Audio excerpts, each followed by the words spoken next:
I feel like this button's pretty high up. I don't know. Too low, right? Like, hey there, welcome back to True North Reviews. My name is Ryan, and today we are reviewing the new record from Half Moon Run. This one is called A Blemish in the Great Light. This is the third studio album from the Canadian indie group from Montreal, Quebec. I got into them with their songs Hands in the Garden and Turn Your Love from their 2015 record Sun Leads Me On. Both of these tracks have phenomenal acoustic guitar playing and hints of synthesized instruments. However, with Half Moon Run, I feel like they've never been able to string together a compelling album altogether. I just feel like the singles are all they have going for them. Similar to their 2015 record, we have their 2019 release here. Very strong singles on it. I was also wary coming into this album, keeping that same criticism on the back of my mind. Maybe a full-length project isn't their MO or forte. But what we had coming into this record, the lead-off single, Then Again, was breathtaking, still is breathtaking. We have plenty of strumming guitar, we have chugging and cascading strings, a sing-along chorus, beautiful vocals, and we have this descending bass line in the bridge and outro, definitely a plus there,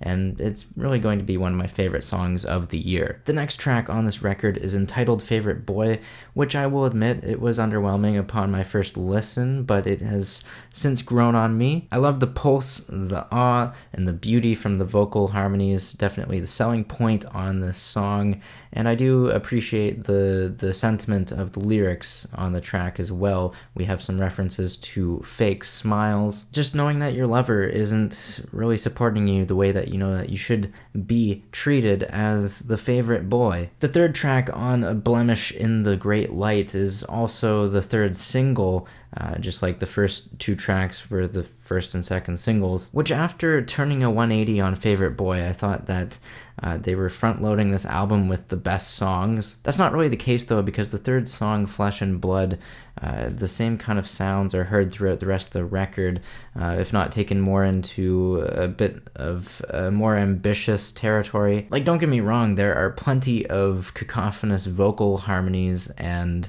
pianos that are twinkling all over this record that add to the wheelhouse of Half Moon Run, and that's what they do best. It's still nice though to hear a track like Natural Disaster where we have distorted and wonky synthesizers and some sort of brass instrument that comes across as a little chunky, a little clunky in the mix at first, but if you focus on the vocals, it's nothing too hideous when they're juxtaposed to one another. Then there are some really fun songs on this record. It's as if Half Moon Run really enjoyed their time off. Yani's song is a track that comes to mind for its playful strumming of guitar and staccato piano notes that keep on trucking forward. Even the creeping and crawling pace to the chorus enhances the song's energy. I did, however, find that a song on this record, Jello on My Mind, this one was pretty corny, a little too laid back, I felt upon first listen. The lighthearted sentiment of the lyrics, though,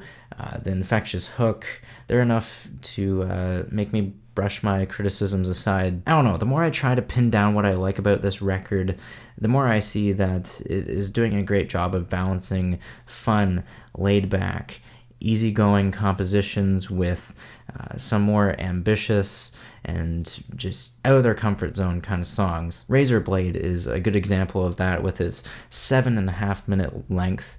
It is justified though. It has another descending bass line that I absolutely love. The synthesizers are not only pleasing and inviting because of their tones and how well they mesh with the other instruments, forming some textures, but it's the melodies at the core of this song, Razorblade, along with the entire project that feels a lot more fulfilling. The melodies are really just that much catchier, snappier, and memorable. And in between those memorable melodies, we have interludes that are worth listening to. Undercurrents is one of those with this piano interlude. It's definitely inspired by classical arrangements. We have encapsulating synthesizers that encourage a lot of contemplation at the end of the track. And Razorblade also acts as a bit of an interlude, at least within its own song. For the most part, this record is great, and I've been saying that a lot lately. I feel like a lot of my reviews have been about the praise. A couple nitpicks with the record though.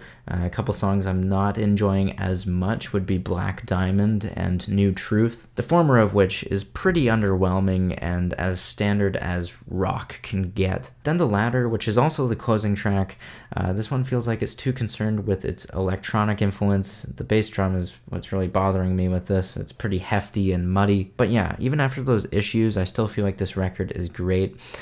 It's kind of hard to say exactly why it is amazing though. I mean, me being a music critic, I'm always trying to analyze why I like something.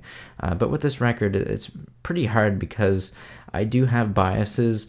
I came into putting out music reviews on YouTube being a big fan of alternative and indie folk, so I just know I'm drawn to these types of releases where I know I go back to the old way I was listening to music and I just praise it, and like, I don't know, that's not the best I could do. I know I'm just enjoying it for the sake of listening to the music, and that's sometimes what it has to be about. All I know is that this is an entertaining and relaxing listen from front to back. It has some of the sweetest, smoothest, and soothing vocals that we will hear in 2019. Shout out to Devin for the incredible vocals on this album. I feel like he's really come into his own. Beyond that though, this is a cohesive album. It has great flow, great pacing, and there's not a single bad song on here, I would say. There's just a couple that sound a little too familiar with each other. And sure, I could sit here and criticize that it doesn't push the boundaries of